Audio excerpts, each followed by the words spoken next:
Victory starts in our mind. When your vision is limited, your life will be limited. It's amazing what happens when you enlarge your vision, when you believe big, when you pray bold prayers, when you dream great dreams. Too often, because of disappointments, delays, things that haven't worked out, we've watered down our dreams. We've lowered our expectations. We're not stretching, believing for great things, believing to get well. Are you putting limits on what God wants to do in your life? Are you focused on what you think can happen only in your ability? Your existence is constantly an engagement with the universe, but your mind becomes against the universe. If you create a psychological condition that you're against or you're in competition with the universe or the cosmos, obviously you will feel crushed for small things. Your default mode is to say, I'm an imposter, I'm a loser, I'm not likable, nobody likes me, I'm not lovable.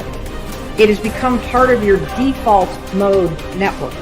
And it's super important for you to realize that just like I could go from being a right-hander and teach myself how to be a left-hander, it is the exact same process for you to go from somebody who defaults to thinking negative garbage to becoming somebody who thinks directly.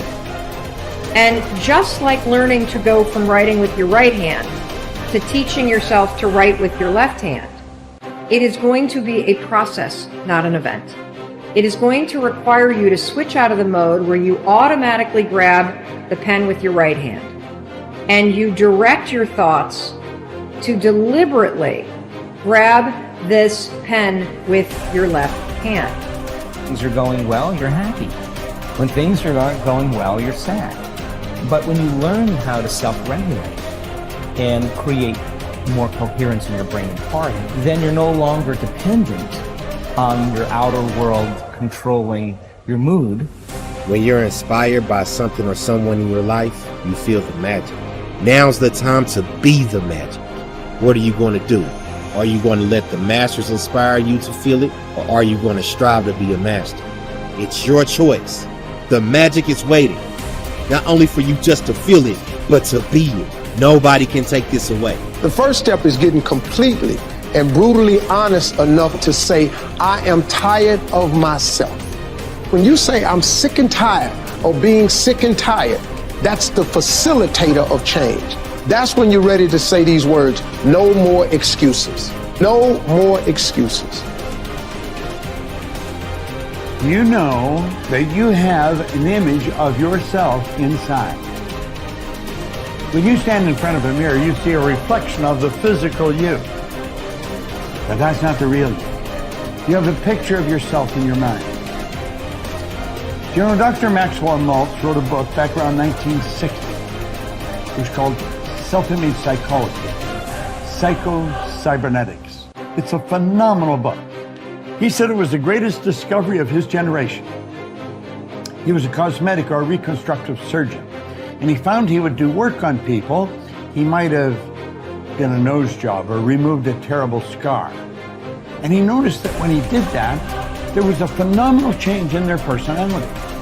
But he noticed with others, he would make a phenomenal physical change and there was no change in their personality.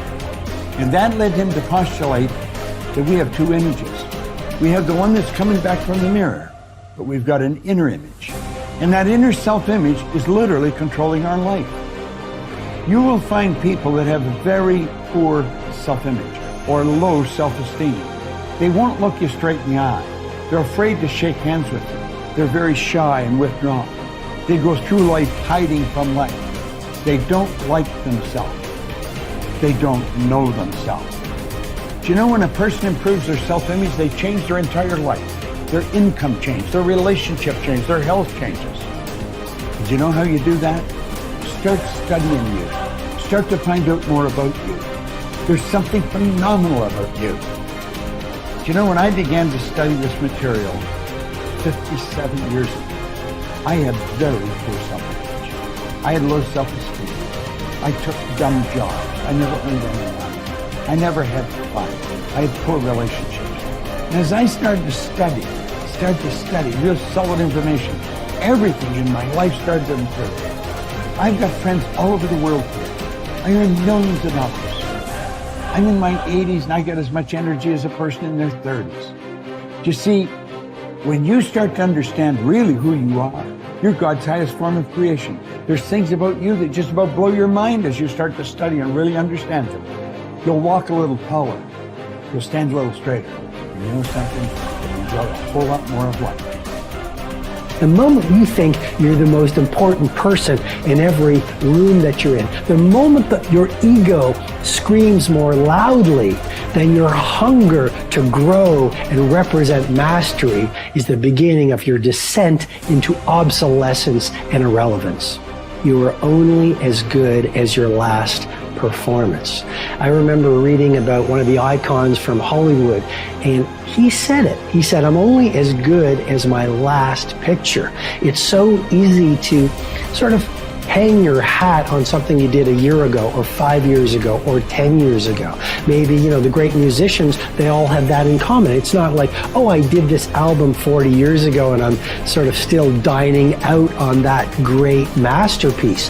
The great ones, the people of great influence, the people of great creativity, they understand that you're only as great as your last performance. The elite athletes I've mentored, this is how they see it. They say, last year's championship performance is this year's starting point.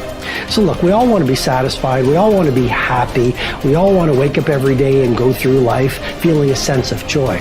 But there is a great danger in being completely satisfied. When I work with the billionaires and the titans of industry and the Hollywood superstars, here's what I notice. They're never satisfied. Now, sometimes if you don't manage that unsatisfaction, you're going to be a very unhappy person. I'm just reporting on reality. A lot of the true titans, it's never enough. They are always dissatisfied. They always want to work their craft better. They always want to have more influence. They always want to have greater impact. They always want to grow their movement. So just remember that first element of this deconstruction. Satisfaction breeds stagnation.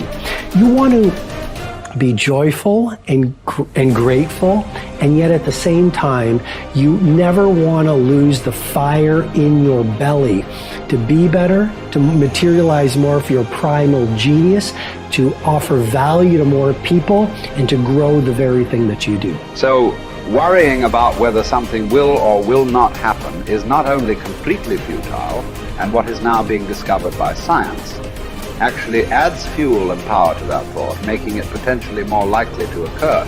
Not all of your thoughts have the capacity to change your world. Only the habitual ones, or those that are fueled by emotional intensity. Most people meander through life, ending up in a career because of chance, not choice, and are not that passionate about anything.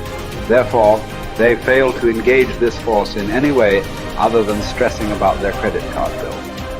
It is the addition of emotion to thoughts that give them their power. How that happens, we don't really know yet.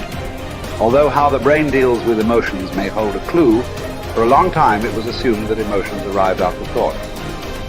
It was believed that when sensory signals reached the brain's translator, the thalamus, they were then interpreted and sent to the correct department. The signal would travel to the thinking bit, the neocortex, and then onto the feeling bit, the limbic system, where it would initiate an appropriate response.